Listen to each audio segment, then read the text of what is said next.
Marami tayong mga kababayan sa bansang Saudi Arabia o kaya yung mga OFW na kahit nandun pa sila sa kanilang employer pero meron na silang final exit visa.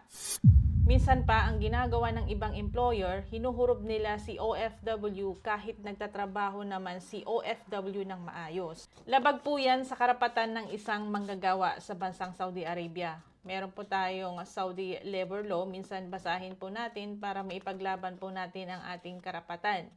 Meron po tayong isang kababayan na natanggal po ang kanyang final exit visa na inisyu ng kanyang dating employer kasi nakahanap siya ng bagong employer.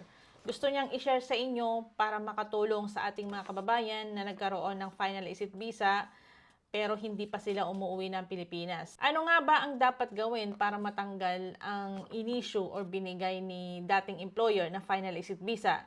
Unang gawin, i-check mo muna ang iyong final exit visa. I-check mo kung valid pa ito kasi kailangan valid eh. Hindi ito lalagpas ng 60 days o kaya 2 buwan.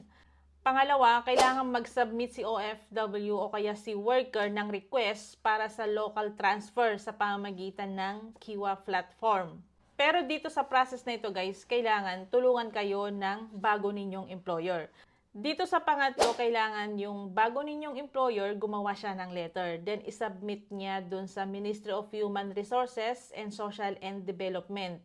Nakasaad doon na handa niyang bayaran lahat ng kailangan niyang bayaran. Pero kadalasan hindi ito inaayos ng maraming employer. Bakit? Dahil nga ayaw nilang magbayad. Kahit nga ikama, hindi sila nagre-renew kasi nga nangihinayang sila sa pag-renew ng ikama. Minsan pa yung ikama ni worker or ikama ni OFW, pag ni-renew ni employer ang ikama niya, pinagbabayad pa sila. Pero hindi yun tama. Ang ikama, pag na-renew yan, dapat si employer ang magbayad. Dito sa pang-apat guys, kailangan naka-1 taon ka na sa kasalukuyang employer mo. Hindi bababa sa 1 taon. Then pang-5 po, dapat meron kang valid employment contract sa bago mong employer. Pang-6 po, mag-book ka ng appointment sa pamamagitan ng Kiwa platform. So kailangan kung ikaw ay isang OFW sa bansang Saudi Arabia, meron kang Kiwa platform. Sa mga household worker naman, Mosaned platform ang sa kanila. Parang ganun din ang process pero magkaibang platform lang ang ginagamit. Pinakalas po, magbigay ka ng copy ng iyong ikama. So, kung lahat ng mga requirements na yon is na-comply mo sa iyong Kiwa platform kasi magbubook ka ng appointment, matatanggal po ang iyong final exit visa na inisyu ng iyong employer, yung dati mong employer. So marami na po tayong mga kababayan na gumawa nito. Gusto nilang i-share sa inyo para makatulong sa iba. Kasi nakahanap sila ng responsableng mga employer. Kasi yung iba irresponsable eh. Pinapabayaan lang nila yung kanilang worker. Alam naman nila na dayo lang ang kanilang worker pero hindi inaasikaso ang kanilang dokumento.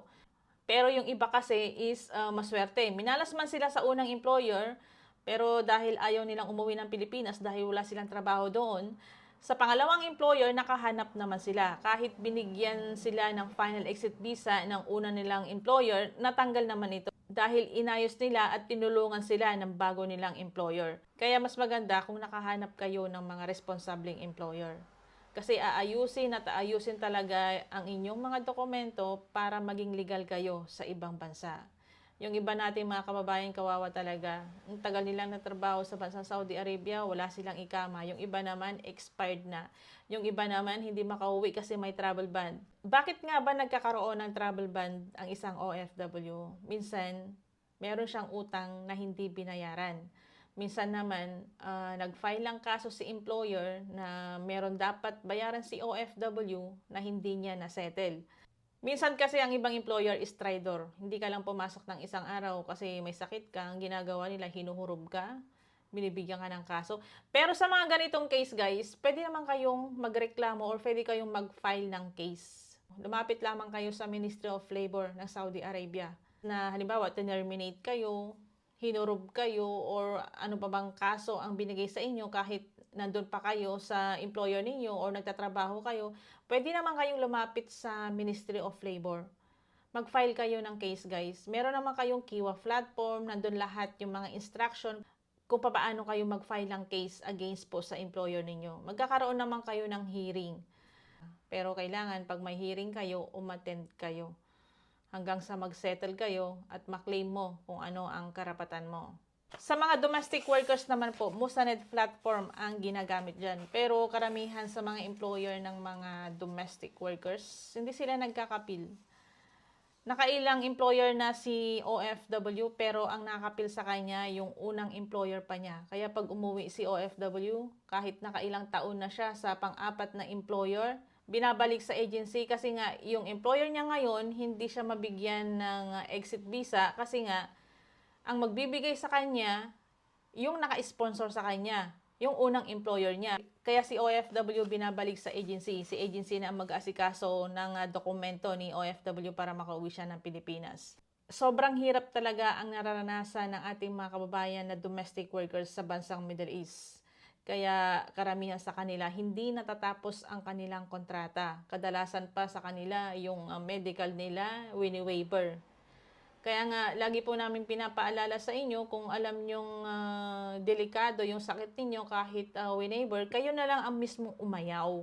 At saka uulitin ko po sa ating mga kababayan kasi marami pong humihingi ng tulong na lumalapit po sa amin na wala silang copy ng kanilang dokumento. Uulitin ko po sa ating mga kababayan, lalong-lalo na po yung mga paalis ng bansang Pilipinas at papunta po ng bansang Middle East, at magtatrabaho bilang kasambahay, magtabi po kayo ng kopya ng inyong dokumento. Copy ng passport, copy ng kontrata, at copy ng OEC. Mag-send din po kayo sa inyong pamilya.